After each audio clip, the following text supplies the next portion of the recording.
Hello, all my chickadees! Welcome back to my nest. Today we're going to be continuing our Let's Play of Nightshade, You're the Drug. This is part 9, I do believe.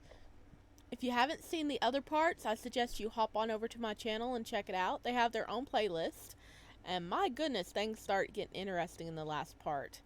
Wow. We didn't get to see Mishka, but, Pavel definitely went on a, spree. Oh, he was an angry little bean. I don't blame him. I think we left off with Sasha, Sasha here, saying that he was gonna go out and search for somebody in the city, I think. Well, we're gonna dive on in and check it out here. Continue. Oh, goodness. I need to clean this up. It always assaults me here. I'm like, I don't know where it is. Okay, I think it was this one, right? Yeah. Is this where we left off? I think. I'll wish you Mishka soon. Alright, yeah. This is where we sent off. We were out hunting for this person. And, oh, excuse me. We're out hunting for somebody, and, Indigo's gonna be, like, helping us out. Via earpiece, I think. Alright, here we go. Alright, Sasha. Can you hear me? Yeah, I can. These things are pretty high quality for being so small. Sasha brought a hand to his ear and touched a tiny earbud that was snug in place. Don't touch it. We don't want to look suspicious or anything. Sasha, baby. Yeah, you need to... Don't be suspicious. Don't be suspicious. Don't be suspicious. Sasha recoiled quickly and put his hand down by his side. Standing in the shadow of Strex's tower, Sasha looked up to take it in. It wasn't long ago that he'd been here with Mishka. As he stared, the realization that there was no turning back sank in. Even if they were to find Mishka, what then? It was a thought that Sasha had pushed to the farthest point of his mind. He crossed that bridge when the time came. Mishka. Hang on, Mishka. I'll find you. Still, being in the city brought back memories. It felt familiar, which was more than he could say about the past few days. Sasha stood and soaked in the atmosphere. The smell of fresh bread wafered out of the bakery nearby, and he closed his eyes, inhaling deeply. The sound of people talking on phones, kids running and playing, even the emergency vehicles that roared past. Everything felt so alive. Sasha felt like he'd just woken up from a long dream and his weary body was finally getting relief. But the feeling didn't last.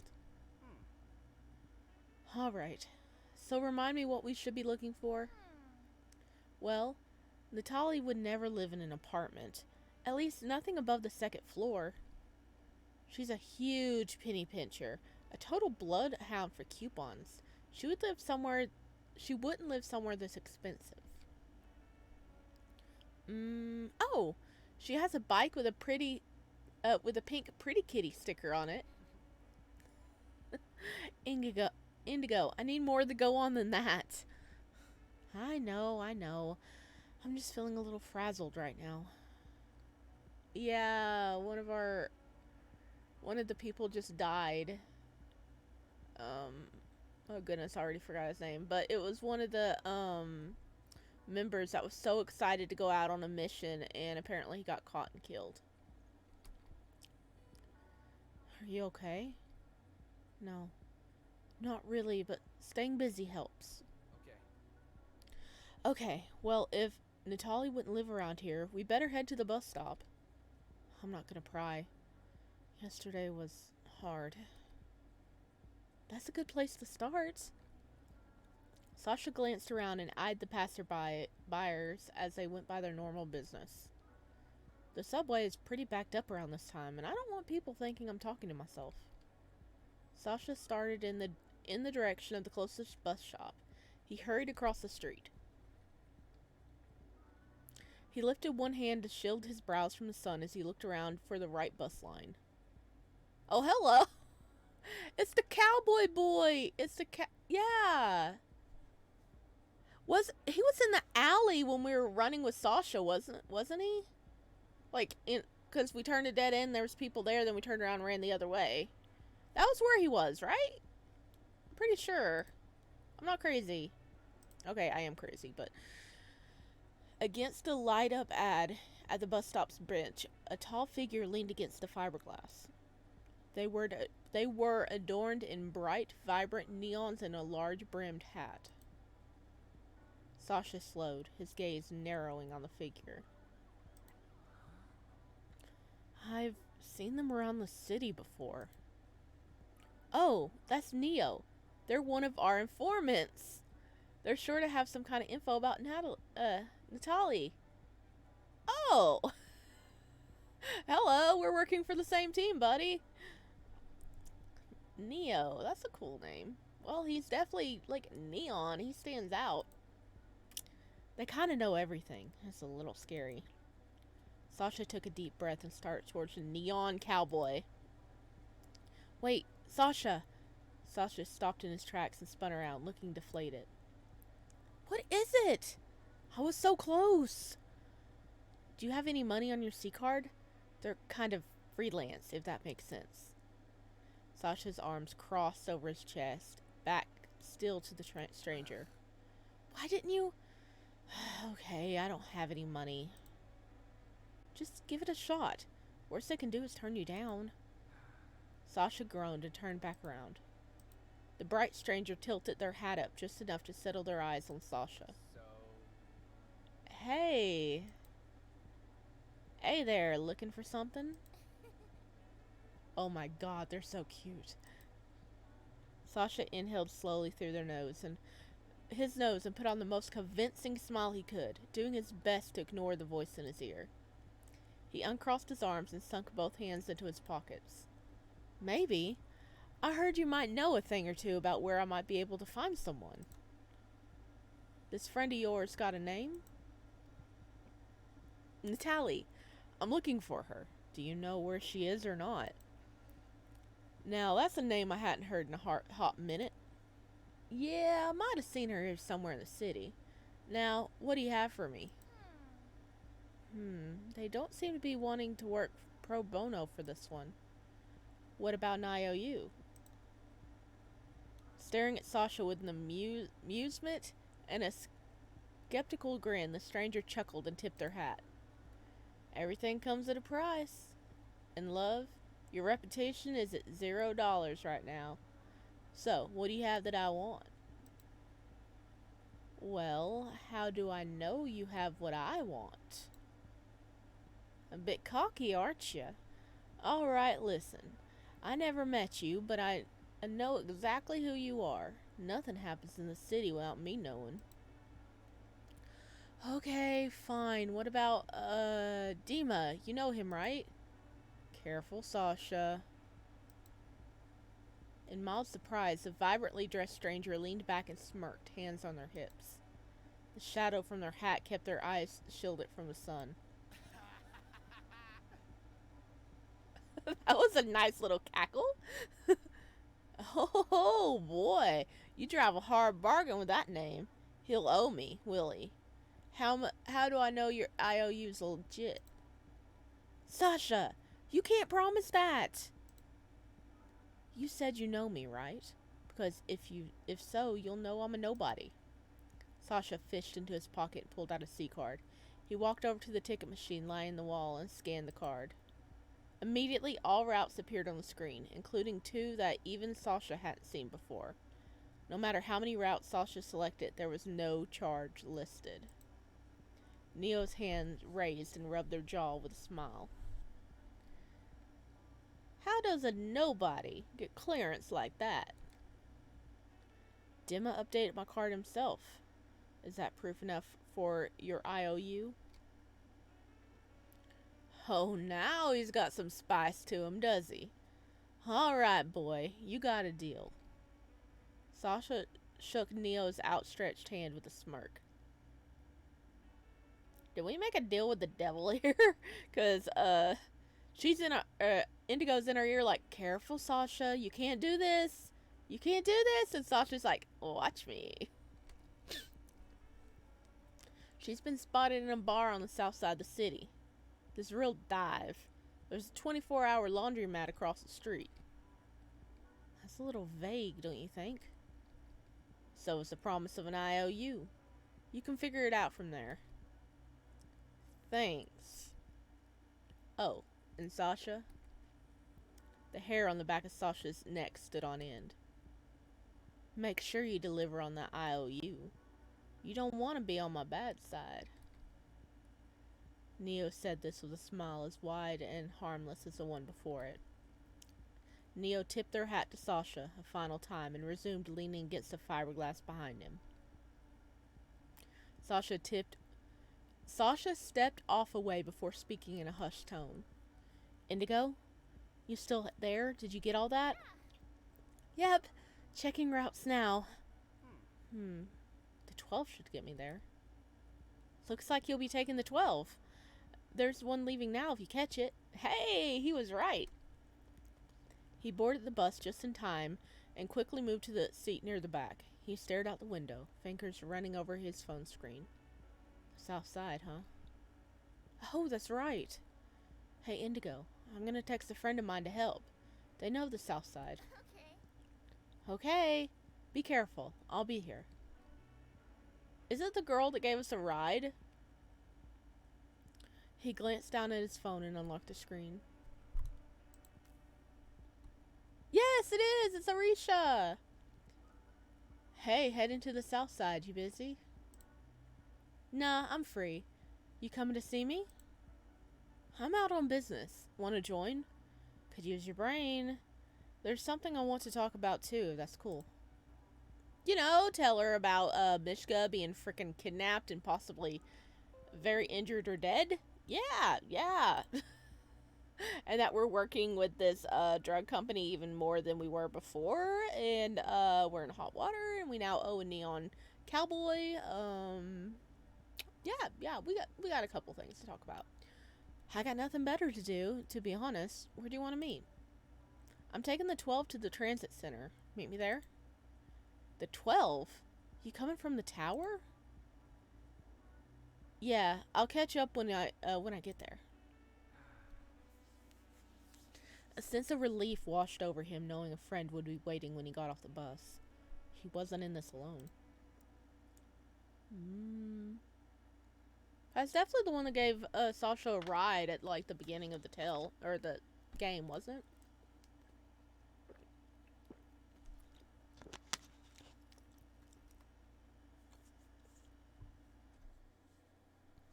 When the bus came to a stop and the squealing of brakes ceased, the bus doors opened. Sasha did his best to hurry off. He immediately looked around for Arisha's familiar face. Hey. There she is. Or they are. Did she go by a she or a they? Sasha. Here. Sasha, here. Sasha turned around and spotted them. Okay, yeah, they went by they. God, it's good to see your face. Oh, they're cute too, Sasha. You're running into so many cuties today. Sasha chuckled and walked up to them. Arisha put their arms around Sasha's shoulders and raised a brow. What's going on with you lately? I haven't heard from you. I'll explain that in a bit, but first... Sasha offered a weak smile and returned the gesture, sliding his arm around their back and heading down the street. I gotta find someone. All the info I have is her name, and that she lives on the south side, and she rides a black motorcycle with a pink kitty sticker. Think you can help?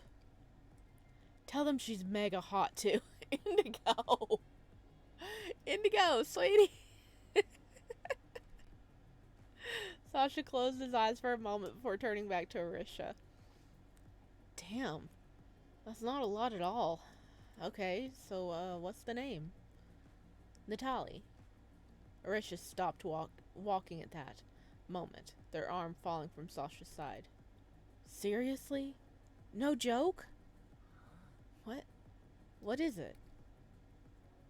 Natalie? Dude, she's my self-defense teacher. Rides a black bike and all. Wow, really? Sasha, good call on your friend. Good call. Your friend is amazing. I think Indigo wishes she was here right now, doesn't she? No shit, really? Can you take me to her? Yeah, she's got her own studio. It's under a bar. A little sketchy, but you know how it is. This is easy. Too easy. What's gonna go wrong? I could literally kiss you right now. No. Instead, how about you fill me in on why you haven't been answering my calls and texts? Sasha bit the inside of his mouth and sighed, knowing he'd have to sooner or later. Alright, I'll explain on the way. Sasha. Mishka is missing? And you got jumped in an alley? Sasha, that's incredibly fucked up. You're in some real deep shit. Tell me about it. I'm trying to set it straight, though. Natalia is our only real hope of finding Mishka. Arista shook her head. I know you feel like you have to do all this, and you don't. And I mean, this is so much for one person. That's why I called you. I can't do this alone. Sasha sighed and looked at the row of motorcycles parked outside the building. Oh, there's the pretty kitty. His eyes immediately spotted the pink pretty kitty sticker slapped onto the side of the bike. So this is it, huh? She runs a gym under a bar. Yep, best self-defense class I've ever taken. She's probably inside. That's her bike. Okay, yeah, that makes sense now that I think about it. Is she gonna beat us up? Sasha leaned his weight against the door until it eased open. The air inside was warm and smoky, neither of which Sasha was bothered by. He followed behind Arista, glancing at the many Patreons they passed. A rugged-looking man in a tattered coat crouched against the wall, a tourniquet wrapped tight around his biceps.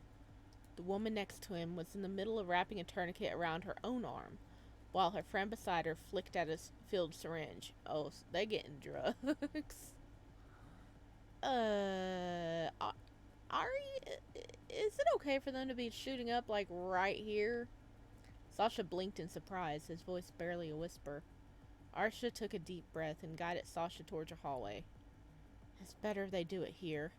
We have medical volunteers around and we can take care of them if something happens. It's not much, but it's better than being out there alone in the city. Sasha looked over his shoulder at the patrons in the bar and noticed that not a single person said alone. So it's like a rehab center? Think of it more like a halfway house. A lot of the folks that come through here don't even have C cards, so affording rehab is definitely out of the question. It's better if they're here, though, where we can look after them. Better than being in the city alone, anyway. Sasha followed Arista through the tight hallway and down a flight of stairs lined with neon lights. The door at the end of the hall had no sign, just an intercom next to it and a large steel handle. Arista's nails clicked against the intercom's number pad. The door buzzed in response and opened.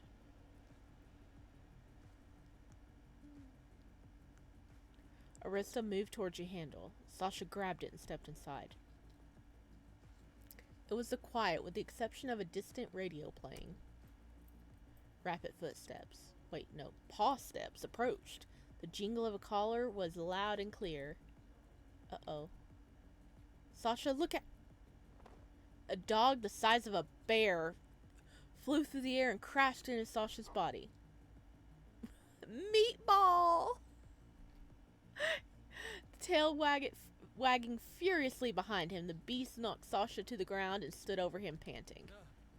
Sasha groaned and turned his head, trying to avoid the onslaught of the dog kisses he was being assaulted with. Meatball's the best guard dog, guys. He's the best guard dog. What the... Meatball, dude! Arista couldn't help but laugh. Soon a tall woman stepped into the room, heels clicking. Oh, is that her? She quirked a brow, hands set on her hips. All right, meatball, that's enough. Come, boy. The dog gleefully bounded towards her, his slobbery mess splashing along the floor as he did. Oh, he's a drooler. Be right back, Sasha. I have to go, take care of something. Yeah.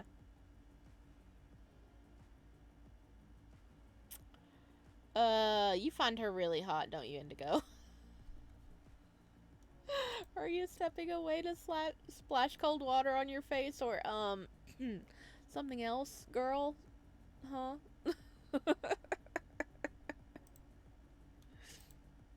Arista helped Sasha up off the ground and brushed off the front of his shirt. Arista, I didn't expect you until tomorrow. Is everything good? Yeah, this is my friend Sasha. He said he's been trying to find you. The woman's smoky eyes glanced between the two, eyeing Sasha with what could only be described as a judgmental stare. Was he... Sasha groaned again and rubbed at his arm. He wiped the dog drool onto his sweats. Natalie crossed her arms over her chest. Alright, Sasha, was it? Why are you looking for me, huh? Dima... Natalie uncrossed her arms and put her hand up. She shook her head dismissively. Nope, I don't want to hear it. Arista looked between the two, stunned. Wait, Natalie, I don't want to hear it. Go back home, both of you. I'm closing the place up for the night. He said one word. Dima, and she's like, nope, nope, nope, bye. Bye. Dude. Girl, please, we need help. What? No, you didn't even hear me out. Sasha's heart dropped into his stomach. This was their last chance. Their last hope. Listen. Look, I've told Dima too many times to count. I am not going back. This isn't about Dima. Sasha's stomach twisted. The prickle of heat at the back of his neck had his hair standing on end. If he didn't act now, if he couldn't say something, anything, then... It's Mishka! Natalie paused. I don't know if you know him. Hell, I don't even really know anything about the people Mishka knows, but... He was kidnapped. Arista gasped softly, their hands raised to cover their mouth. Sasha's heart was racing.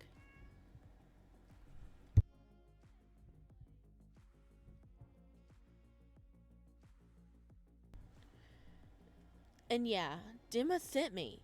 He sent me to find you because he said you're the only person who could help us find him. Please. So please, hear me out at least. Silence filled the space. Natalie stared at the wall for a moment, still in the middle of pulling on her jacket. With a sigh, she eased the fabric off her shoulder. I trained him, you know. Oh, you trained him to fight? Mishka, I mean, that kid when I met him was quiet and reserved. Yeah, he was like that when we met. But now I can't get him to shut up. Natalie shook her head with a slight smile. He was a good kid. He did anything I told him to do and never complained. He was so focused all the time, like he had something to prove. Who took him? She shifted her gaze towards Sasha. Arista stood by quietly, gripping their own arm for comfort. Meatball patted over and bumped into their hand with his nose. Echo. At least that's what everyone seems to think. Fucking course. Natalie clicked her tongue, balling her hand into a fist. She brought her fist to her mouth and grimaced. I knew this shit would come to a head someday. Everyone seems to think you're the only one who can help. I can't let her say no. This is the only way I can help. Listen. This isn't so black and white, Sasha. This is a complicated clusterfuck. I can't go back there. I can't be around all that. I'm not asking you to live there. I'm asking you to please help me save Mishka. Natalie's face twisted into a frown and she turned, settling both hands on her hips. Come on! You gotta help us save your former student, please. We need our pink boy back. Fucking hell. God damn it. She sharply kicked an empty crate nearby, cracking it. It tumbled onto the floor, splintered and broken. Meatball whined softly, his tail slowly wagging. Arista stepped forward and reached out for Natalie's arm. It's okay. Let's all just calm down a little. It's Roman, that motherfucker. Sasha tried to process what Natalie was saying. Who the hell is Roman? Natalie eyed Sasha's confused face and huffed, a hand running through her hair. The most dangerous man you'll hopefully never meet. Sasha's body was tense. What do you know about Echo and Strexa? Nothing. I literally know nothing. Mishka probably thought that was for the best. How the hell am I supposed to help when I don't even know what's happening? Exactly, Meatball. Exactly. Natalie pinched the bridge of her nose. Harissa. Yeah? The hanging garden in the garage needs some work. Think you can have at it for a bit. Arista blinked and glanced towards the garage door, then back to Natalie. Yeah, sure. The one for the fundraiser, right? That's the one. Arista started for the door, pausing to look at Sasha once before they left the room. Oh. Making sure they're out of earshot, huh? They probably don't want to drag Arista into this if they don't have to be.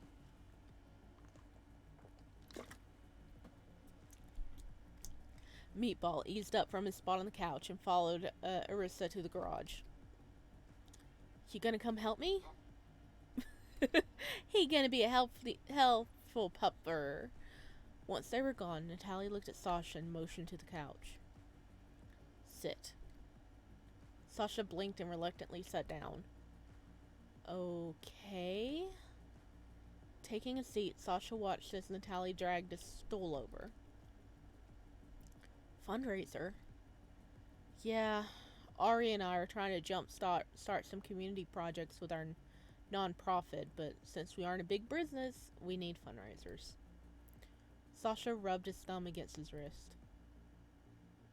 Alright, you want to know what's going on? Strap in. I used to work for Strexa, though it didn't look like it does now. It was smaller then. Dima and Roman were at the top. They ran the company and footed the bill. I never liked Roman, but Dima followed him around like a puppy. Dima wasn't cut from the same cloth, though. He at least talked to us in the hall and break rooms. Wait, so this Roman guy worked at Strexa? He used to, before the split. The jobs they wanted done were shitty ones, but the pay was great, and I thought I was helping Sabina. Sasha chewed at the inside of his lips as he thought back on what Pavel and Vadim said. Strexa offers us a kind of stability we didn't have otherwise on the outside. With how fast they were expanding, they needed bigger margins to fund everything, but the politicians weren't really on board. So they turned to a much more profitable market.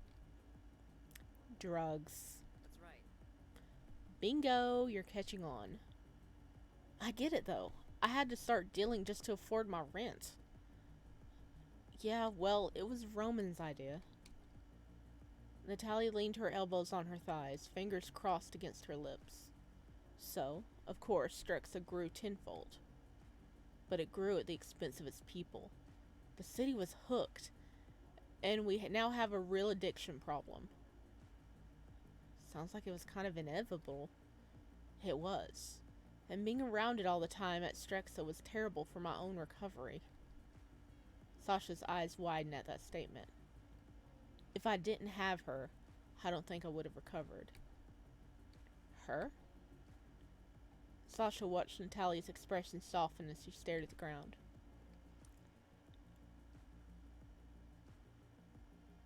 Oh! She knew, Indigo. Were they an item? This dorky, preppy IT girl who just broke down my barriers like they didn't exist. She's the one who helped me stay on track despite being surrounded by all the drugs Strexa was engineering. Because of her, I had this idea. I wanted to build a recovery center for the city so that anyone could have support when they needed it. It was the least Strexa could do after creating and enabling so many addicts. Dima had started spending more time with us, so I slipped the idea to him and he was on board. He helped me work out the logistics of it since I couldn't do all that work alone. He promised he'd do whatever he could to make it happen, but... She stopped speaking, her eyes darkening. But... When Dima brought the idea to Roman, he immediately shot it down. Not just that. He completely convinced Dima it was a bad idea. Yeah, because he was like, we are selling drugs. We don't want to help people get over drugs. Dima had the audacity to tell me that the recovery center would severely impact their business. All that talk about helping the city, and they just... This was a real way to help the actual people of Sabina. Sasha's lips parted to speak, but he couldn't find the words to say. I had to get out of there. Roman had Dima wrapped around his finger, and I wasn't going to get through to either of them. Sasha felt his heart begin to sink. No wonder she won't go back. I don't know what to do. It wasn't long after I let the split happen. I heard it was bad from what Indigo said. I'd say, fuck it and let them tear each other apart, but they put the city in the middle of it and we get fucked. Sasha gripped his arm and stared at the ground. Natalia eyed him for a moment. She sighed and put her hands on her knees with a soft slap. Anyway, I assumed you worked at Strexa when you mentioned Dima. It's like, nope, we are just a lowly drug dealer. That's all we are. We didn't even know about these people until like 2 days ago. But no offense, you're looking a little too busted to be an agent. No offense. I'm just stuck in the middle of it all, I guess. His gaze dropped to his bandaged wrist. Natalie pursed her lips with a small smile before taking a deep breath. Give me some time to think about it. Sasha's head lifted, his eyes lighting up. I'll consider it for Mishka. That's it. Not for Dima, not for Strexa. You hear me? Sasha nodded furiously, his chest swelling with the possibility of this not being for all for nothing. Yeah, of course. She tapped at her ear and motioned towards Sasha's. Indigo in there? She was, but she hasn't been back since we walked in. I see. Natalie stood from her stool. Wait, but what am I even supposed to do in the meantime? I suggest you go back to Strexa where it's relatively safe. If I decide to show up, I'll show up. Sasha wasn't sure if this was a win or not. Well, we have her thinking about it. She wants to help save Mishka, so she's thinking about it. That's the best we can do right now, okay? Natalie said she'd think on it, so that's gotta be a step in the right direction, right? Sasha rubbed the back of his neck and glanced towards the exit.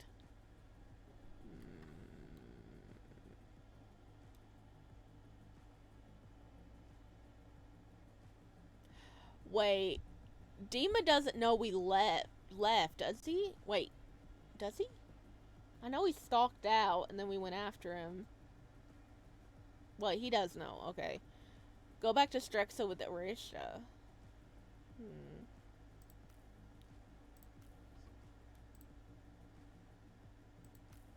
Huh. Well, Arista Wait. Go back with her. Or with them, I'm sorry. With them.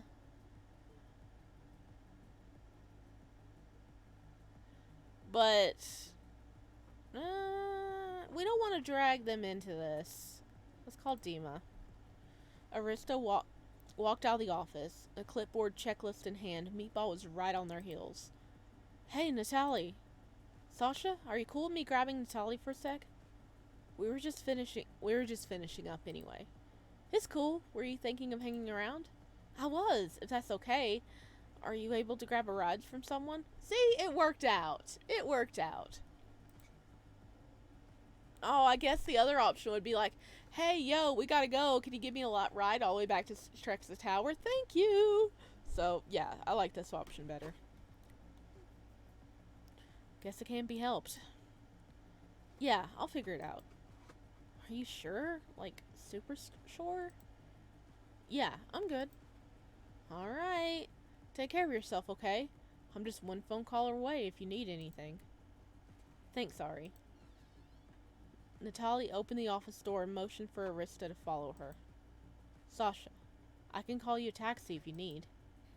No, really, it's fine. I figure I'd just call Dima. God knows he owes me.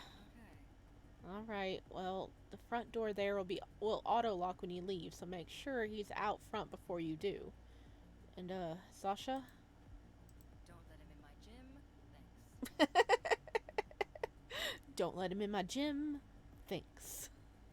Natalia and Aressa disappear into the office, Meatbell trailing not far behind them. Sasha was suddenly alone in the large gym space. He eyed his phone for a moment. Was he really going to ask Dima for a ride? Lifting the phone to his face, he waited for the other line. Yes? I honestly didn't expect him to answer so quickly. So... Hey, can you... God, this is embarrassing. Come get me? The buses are slow around this time. Alright, did you find her? Yeah, but you failed to mention how much she hates you. Didn't want to complicate things. Anyway, I'll be there shortly. Send me the pin. Okay, but hurry. I'm kind of cold. It's like, Dad, come pick us up.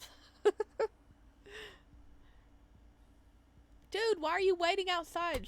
She just told you do not go outside unless he's out here. Oh my god. Child. Outside of Natalie's training gym, Sasha waited near the curb. He occasionally checked his phone for the time and peered over his shoulder every now and then.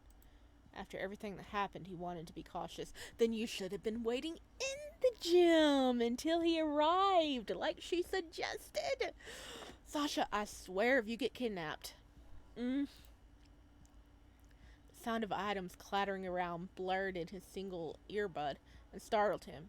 He almost forgot he was wearing it. Hi. Oh, Indigo's back. Hey, Sasha, still there? Yeah, heading back now. Sorry about that. I just, it's complicated. So, how did everything go? Good, I think. I don't know. She said she would think about it, so I guess that's better than nothing. I'm not sure if pressing her father would help our case. She said she'd think about it? That's great news! That's great news. Yeah. Oh, yeah. Do you need me to send someone for you, or can you make the bus back? I just called Dima to come get me, so I'm covered. You called Dima? Like, just to pick you up? He did. He did. Why do you say it like that? It's just kind of surprising. He doesn't go out often. Definitely not to just pick someone up. Well, I think he owes me anyway. Without Natalie was talking, he wouldn't have even made it past the door. Indigo giggled through the speaker. The crinkle of a chip bag opening could be heard. You got that right. She's not too happy with him, though she still cares a lot. It's complicated. A sleek black car rounded the corner of the street and headed towards a curve. The vehicle was surprisingly quiet. Okay, that car looks too nice to belong to anyone but Dima. Wait until confirmation. You better not go get into a random car, Sasha. Okay. I think my ride's here, so I'm gonna hang up. Oh, yeah, of course. Just call me if you need anything. You probably won't, but yeah. Once the car was parked, the rear window rolled down. Inside the black seat sat Dima. Okay, it is Dima, with his legs crossed. He waved Sasha in one hand, his phone in the other. Ready to go? What if I said I wasn't? Sasha pocketed the earbud and reached for the door handle of the expensive car. Dima stared for an extended second or two, clearly confused. Please, get in the car. So bossy. Ah! That's cute. Look! Dima actually looks in a good mood right there. He climbed in and closed the door behind him. The smell of the new car was strong, and not a speck of dirt could be found on the black interior. The driver made no move to pull away from the curve, even with the sound of the doors locking. How did she seem? I mean, how's she doing? From what you could tell. She seemed fine, I guess? But, she didn't seem happy to hear your name. That doesn't surprise me, unfortunately. You've really pissed her off. I made her promises I couldn't keep. I promised her that we Strexa would work towards helping the people of Sobina her way.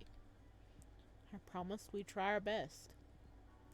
And I promised I wouldn't let certain impersonal affairs get in the way of that. I take it those affairs got in the way of that, huh? She told me about Roman. Dima stared out the window for a moment. The light from the city's neon glow of effect reflected in his golden gaze. Without another moment to spare, the car pulled away and started down the street. I'm working on making it up to her. How? Maybe he really is trying. He seems genuine. Sasha watched Dima in silence, his gaze shifting towards the rear view where he caught the driver glancing at them. The driver promptly looked away. Sasha smiled to himself and turned his head towards Dima. He leaned closer to the man, clearing his throat and lowering his voice. Seriously? Isn't having a personal driver a bit much? You have a lot of questions. Well,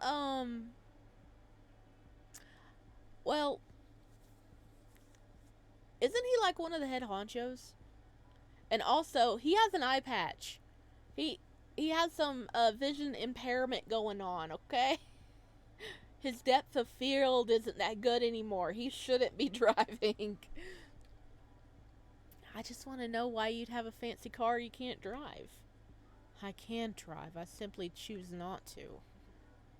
Why? This car is dope. Yes, it is dope. I don't know my way around this part of the city. A driver is just easier. The GPS embedded in the car's dashboard chimed, signaling their turn was approaching. Okay, so you got a driver and a GPS. You can't tell me that's not excessive. I like to know where I'm headed. Dima turned his head towards Sasha, his face heating up with a slight red tint. The driver couldn't stop himself from smiling when the car drove down the street, its engine nearly silent.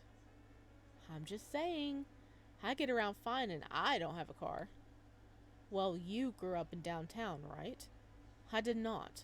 Why are you being so judgmental? Despite his questions, Dima's tone had a hint of playfulness in it. He shifted his legs and sat up in the leather seat. Oh, clearly not. You probably grew up with... Wait, don't tell me. I got this. Dima quirked his brow and watched Sasha curiously, a gentle smile still on his face as he did. Okay. You grew up in Belmont Estates, probably gated, 4-car garage, probably had like a tennis court on site. Maybe you had maids, and clearly drivers. Oh, you also had a dog named Winston. Am I close? In a fit of laughter, Dima covered his mouth with his hand. He shook his head a little, waiting for the laughter to pass. The redness on his cheeks intensified. Almost. 5-car garage, and the dog's name was Sheldon. 5-car? Dude! Sasha's smug grin turned into laughter. The feeling was almost foreign. Sheldon? Seriously? Not at all. I wasn't allowed to have animals, truthfully. Allowed? The phone in Sasha's pocket started to buzz. He fished it out and checked to see a notification on the lock screen. Uh-oh. Unknown? Leon Bakery, your order is ready for pickup. The smile on Sasha's face started to slip away. Fuck, I totally forgot. Dima watched Sasha's expression shift and glanced down at Sasha's phone. Is everything alright? The car slowed to a stop at a red light, the sound of the engine almost non-existent while the car idled. Yeah, I'm fine. He sighed as his hand holding his phone fell into his lap. Are you sure? Not that you have to answer that if you don't want to. Every year I order my mom these pierogi from the shop at the market. They're to celebrate her and my dad's anniversary. I completely forgot because, well, you know why. I've never forgotten them before. I'm probably gonna get tossed. Maybe I can call Ari to grab them. Well, how far is the shop from here? Sasha looked up at Dima. Oh, it's just at the corner west and it's not far. We can stop by. It seems important to you. Sasha's eyes lit up in surprise. Dima leaned forward in the seat and tapped at the driver's shoulder. With a nod at the man, the driver turned and headed down another street once the light turned green. All right. We'll stop by this market, pick up your order, and then drop them off where you need. Then we'll head back to Strexa. She'll probably be at work. My mom, we can drop it off on her porch though. She'll get them. I'm glad she'll be able to get them. Sasha sighed in relief and leaned his shoulder against Dima's. Dima cleared his throat a little and tugged at the collar of his sweater. What is this market of yours like? He's like, are you drunk or are you like starting to feel some feelings for our boy Sasha? A bit dumbfounded, Sasha stared at the other man for a moment. His agape mouth shifted into a wide smile, his head shaking with disbelief. Oh, you're gonna love it. There's so many food vendors and little trinket kiosks. It's just off the main road, so there's all kind of good smells. Dima watched Sasha's look of wonder, his expression soft. Oh, he's catching feelings. He's catching feelings. I can't believe you've never been there. But also, I totally can. Do you ever come downtown at all? Dima chuckled and shook his head. You'd be surprised how little time I spent in the city. Well, lucky for you, I know my way around. Okay.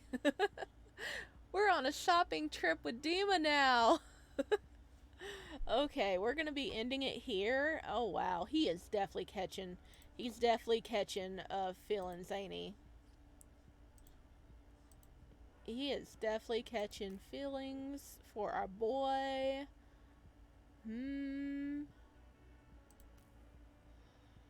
So, don't forget about Mishka. Don't forget about Mishka, Sasha. You guys have already had some fun naughty times. Don't forget about him. Okay, we'll pick up with this in our next part, which will be part 10. Holy crap. And, if you like this, please consider leaving a comment or a like down below so I know you're interested, and it makes me motivated to get the next part out even faster. Alright, thank you guys for joining me, and I'll see you in the next one. Bye!